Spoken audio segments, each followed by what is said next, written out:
I could not finish the 21 minutes, so I fought through. It took me 4 hours to finish the 21-minute condition. Every time I would do it, some sleep spirit came to me and put me to sleep. Even if I made it to 20 minutes, I couldn't consciously arrive at 21 minutes. It happened so many times. The only way that I accomplished this condition was yelling, walking back and forth, hopping up and down, yelling at Satan for 21 minutes. That's the only way that I finally accomplished doing 21 minutes, right? So the next day, I'm out fundraising. I only called my parents like every 6 months back then because they were negative. And so I pick up the phone, I call collect. And nobody knows about collect calls anymore, not kids anyway. So I pick up the phone, I call collect, and my mom picks up the phone and she goes, "It's interesting that you called of all days today." And I'm like, "Why?" "Your father had a recurring dream last night that you were yelling at him."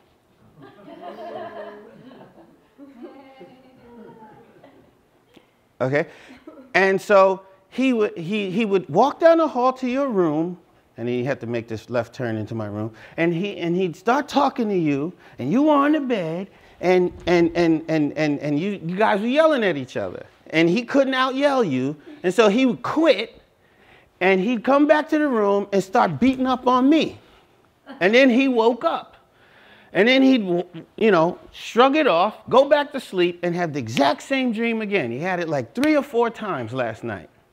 The exact same dream. And that is how I learned that when you push against a proclivity that's bothering you, it's not just you. There are things that you inherited, and it's the will of your ancestors a lot of times that is driving that thing. And the thing is, you don't know it. It's literally in your blind spot. And so if you're going to make improvements for your descendants, it's good to clear all of it out, to get in touch with it. So who are you confessing these hidden intentions to? The first person is you. You have to say, "I inherited this," especially when you find out about it. And then you're going to say, is this necessary for me to share with my spouse?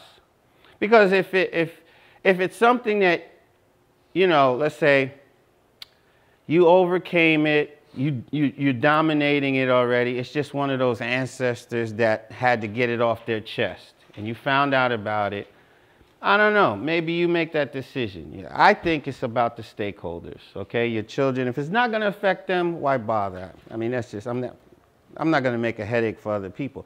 But if you know there's going to be a burden on your spouse and a burden on your children, it's good to get out in front of it and get your partners working the problem with you. They go, "Oh, you're doing it again. Come on, clean that up." Right? That's what your partners do. They help you overcome it. They remind you. So it's good to have them on board. So as soon as you find this out, you got to admit it to yourself. You got to confess it, at least to yourself. Yes, I do have this problem.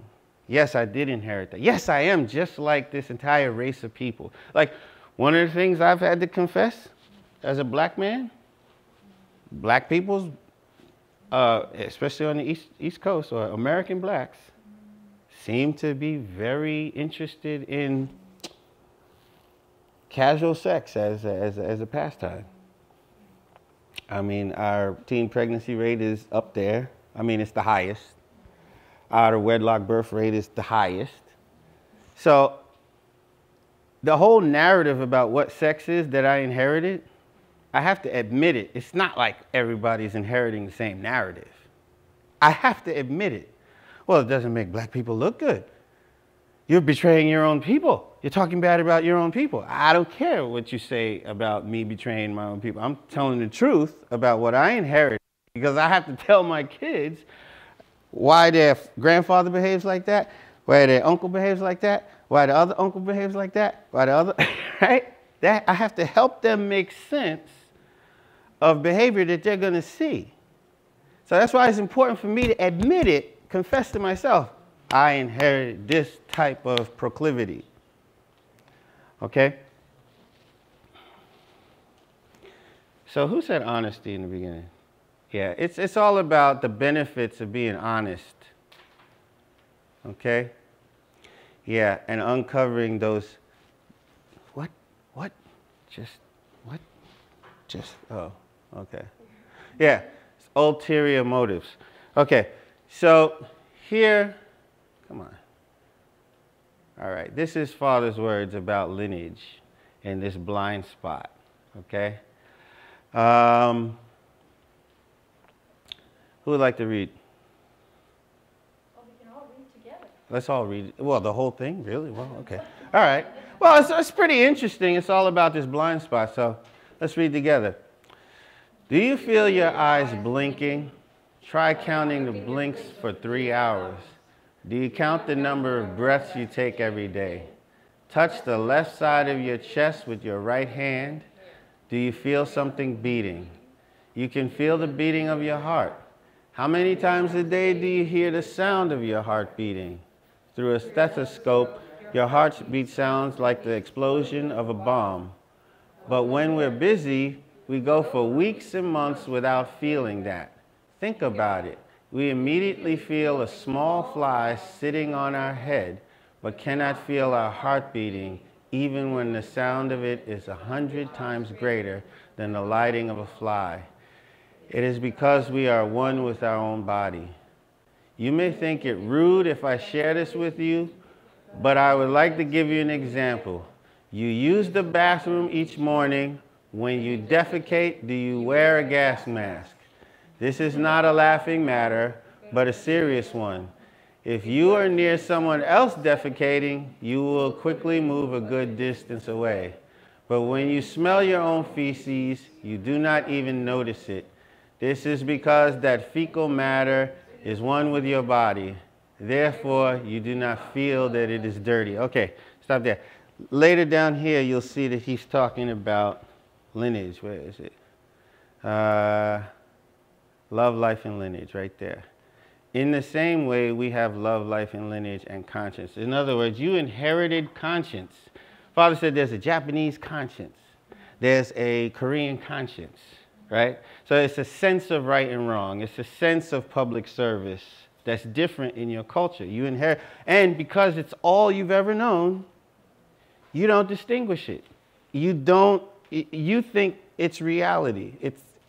That's the way it occurs to you. Someone used to say when they were teaching back in CARP, it's like being a sinner is like being someone who was born in a pool of feces. But because you were born there, it doesn't bother you. But having an experience with God is like somebody pulling you out of the feces. And then when you go back, it bothers you because you got an experience of what clean feels like. That's the same kind of thing. Getting outside of whatever your ancestors gave you, some of this bad stuff, is important. But if you ever gain perspective on that situation you're normally in, you need to remember that. You need to confess it. You need to share it. Because tomorrow you'll be back in it and you'll probably forget. So it's good to get ahead of it. You're going to have these moments where the worst stuff that you got from your mom and the worst stuff you got from your dad doesn't go forward, because our promise really is God is saying, when we're approaching the blessing, let us make man in our image. You're in a relationship with God. Okay, so I'm going to end here. And so what do we want to do next, Dort? Oh, a group discussion. Okay. So how should we form groups? Okay, flip that light.